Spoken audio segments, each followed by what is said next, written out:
നമ്മുടെ നാട്ടിൽ ഏറ്റവും കോമൺ ആയിട്ട് കാണുന്ന ക്യാൻസേഴ്സ് സ്ത്രീകളിൽ സ്തനാർബുദവും ഗർഭാശയമുഖത്ത് വരുന്ന ക്യാൻസേഴ്സാണ്. പുരുഷന്മാരിൽ വായിലും കഴുത്തിലും വരുന്ന ക്യാൻസേഴ്സും ശ്വാസകോശത്തിൽ വരുന്ന ക്യാൻസേഴ്സാണ് ഏറ്റവും കൂടുതൽ കാണുന്നത്. ക്യാൻസറിന് 4 സ്റ്റേജ് ഉണ്ട്. ആദ്യത്തെ സ്റ്റേജിൽ ഒരു ചെറിയ മുഴയായിട്ടാണ് ക്യാൻസർ തുടരുന്നത്.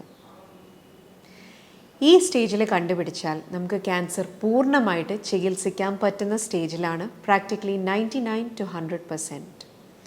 അതേസമയം ഈ ക്യാൻസർ വേറെ ഒരു സ്ഥലത്തേക്ക് വ്യാപിച്ചാൽ അത് 4ാമത്തെ സ്റ്റേജിലേക്ക് മാറും. 4ാമത്തെ സ്റ്റേജിൻ്റെ പ്രോബ്ലം എന്ന് പറഞ്ഞാൽ നമുക്ക് ക്യൂർ ചെയ്യാൻ വളരെ ഡിഫിക്കൽട്ടാണ്. കൂടുതൽ ട്രീറ്റ്മെൻറ്റ് വേണ്ടി വരും, കൂടുതൽ എക്സ്പെൻസസും വേണ്ടി വരാം. അപ്പോൾ നമുക്ക് ഈ ആദ്യത്തെ സ്റ്റേജിൽ എങ്ങനെയാണ് ക്യാൻസർ കണ്ടുപിടിക്കാൻ പറ്റുന്നത്? ഇതിന് എല്ലാം കോമൺ ക്യാൻസേഴ്സിൻ്റെ ലക്ഷണങ്ങൾ അറിഞ്ഞിരിക്കണം. ആദ്യമായിട്ട് നമുക്ക് ബ്രസ്റ്റ് ക്യാൻസറിൻ്റെ കാര്യം സംസാരിക്കാം. ബ്രസ്റ്റ് ക്യാൻസറിൻ്റെ കോമൺ ലക്ഷണം ബ്രസ്റ്റിൽ വരുന്ന മുഴയാണ്. മാറിടത്ത് ഒരു മുഴ അല്ലെങ്കിൽ കക്ഷത്തിൽ വരുന്ന ഒരു മുഴ.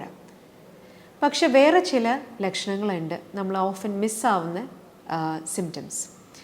അതായത് മുലക്കണ്ണിലുള്ള വ്യത്യാസങ്ങൾ, മുലക്കണ്ണ് ഉള്ളിലേക്ക് വലിയുക, മുലക്കണ്ണിൽ നിന്ന് ഡിസ്ചാർജ്, ബ്രസ്റ്റിലുള്ള ചർമ്മത്തിൽ വരുന്ന വ്യത്യാസങ്ങൾ.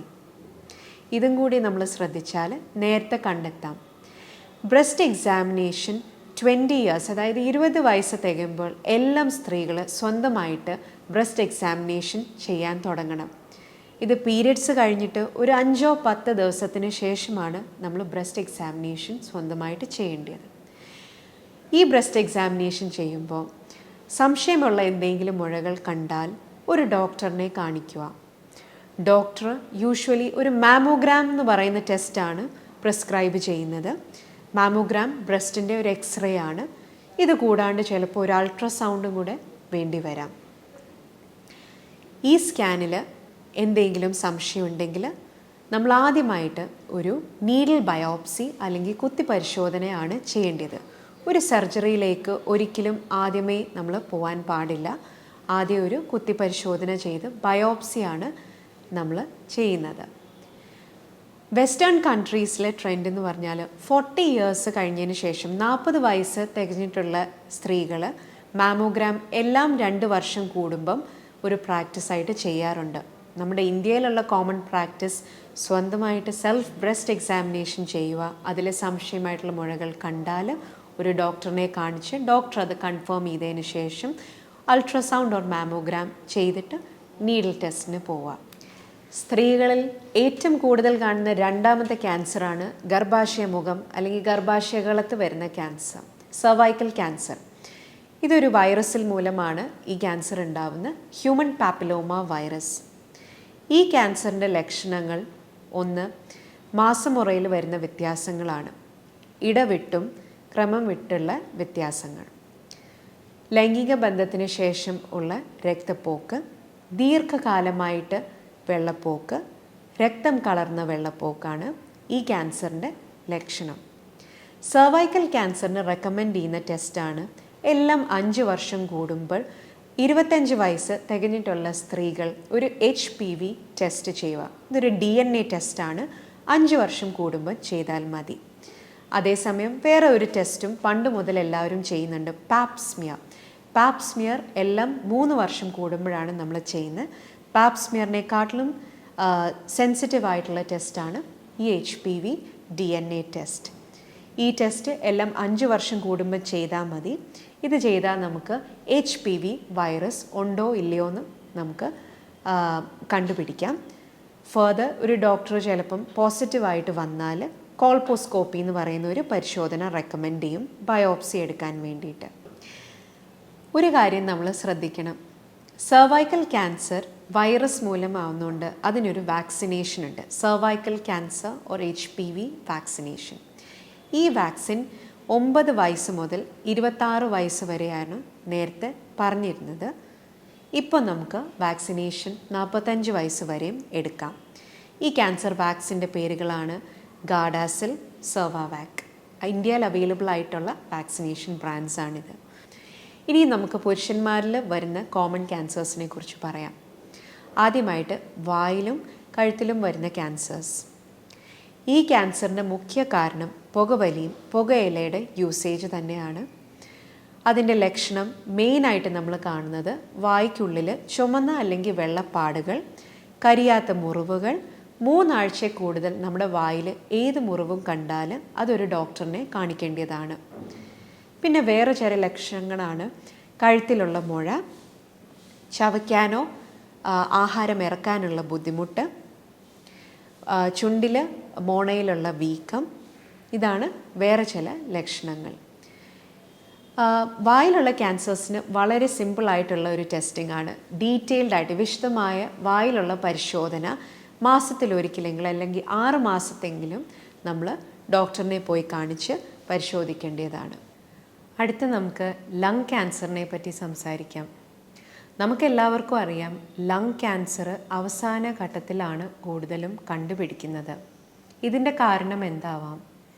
ലങ് ക്യാൻസർ ഒരു നോർമൽ ചെസ്റ്റ് ഇൻഫെക്ഷൻ അല്ലെങ്കിൽ ഒരു ന്യൂമോണിയ പോലെയാണ് അതിൻ്റെ ലക്ഷണങ്ങൾ ഉണ്ടാവുന്നത്. അതായത് നിർത്താതെ ചുമ, ശരീരഭാരം വേഗം കുറയുക, കഫത്തിലെ രക്തം. ഈ ലക്ഷണങ്ങൾ കാണുമ്പോൾ പലപ്പോഴും നമ്മൾ വിചാരിക്കാറുണ്ട് അതൊരു നോർമൽ ചെസ്റ്റ് ഇൻഫെക്ഷൻ ആണെന്ന്. പക്ഷേ നമ്മുടെ ശരീരഭാരം വേഗം കുറയുകയാണെങ്കിൽ ഒരു ഡോക്ടറിനെ കാണിക്കേണ്ടത് തന്നെയാണ്. ക്യാൻസറിൻ്റെ ഈ ലക്ഷണങ്ങൾ ഉണ്ടെങ്കിൽ നമ്മൾ വർഷത്തിലൊരിക്കൽ ഒരു ചെസ്റ്റ് എക്സ്റേ എങ്കിലും ചെയ്തിരിക്കണം. ഒരു ചെസ്റ്റ് എക്സ്റേ വളരെ സിമ്പിളുള്ള ടെസ്റ്റായിട്ട് തോന്നാം, പക്ഷേ ഒരു സെൻറ്റിമീറ്ററോ 1 സെൻറ്റിമീറ്ററിന് മുകളിലുള്ള ഒരു മുഴ ഉണ്ടെങ്കിൽ അത് ചെസ്റ്റ് എക്സ്റേയിൽ കണ്ടെത്താം. ഇനിയും നമ്മുടെ സംസ്ഥാനത്ത് കൂടുന്ന വേറെ ഒരു ക്യാൻസറിനെ കുറിച്ച് നമുക്ക് സംസാരിക്കാം. അതായത് വൻകുടലിലെ കോളൻ ക്യാൻസേഴ്സ്. വൻകുടലിലെ ക്യാൻസേഴ്സ് കൂടാനുള്ള ഏക ഒരു കാരണം നമ്മുടെ food habits and lifestyle മാറുന്നതുകൊണ്ട് തന്നെയാണ്. ജീവിതശൈലിയിലുള്ള മാറ്റങ്ങൾ കാരണം ഉണ്ടാകുന്ന ക്യാൻസറാണ്. വേറെ ഒരു കാരണം കുടുംബചരിത്രവും ആകാം. വൻകുടലിലെ ലക്ഷണങ്ങൾ എന്താണ്? നമ്മുടെ വയറ്റിൽ നിന്ന് പോകുമ്പോൾ, അതായത് മലം പോകുമ്പം രക്തം കാണുക, മലത്തിൽ രക്തം, ബവൽ ഹാബിറ്റ്സ് അല്ലെങ്കിൽ മലം പോകുന്നതിൻ്റെ ഒരു രീതി മാറുക, ലൂസായിട്ടോ മലബന്ധം വരുക, ശരീരഭാഗം വേഗം കുറയുക, വയറ്റിന് തുടർച്ചയായിട്ടും വേദന, വയറ്റിലൊരു ട്യൂമർ അല്ലെങ്കിൽ മുഴ കാണുക. ഇതാണ് വൻകുടലിൻ്റെ ക്യാൻസറിൻ്റെ ലക്ഷണങ്ങൾ. ഈ ക്യാൻസർ കണ്ടെത്താൻ നമുക്ക് എന്ത് ചെയ്യാം? ഈ ക്യാൻസറിന് വളരെ സിമ്പിളായിട്ടുള്ള ഒരു ടെസ്റ്റ് എല്ലാം ഹോസ്പിറ്റലിൽ ലഭിക്കുന്നതാണ്. അതിനെ വിളിക്കുന്നത് ഫീക്കൽ ഒക്കൾട്ട് ബ്ലഡ് ടെസ്റ്റ്.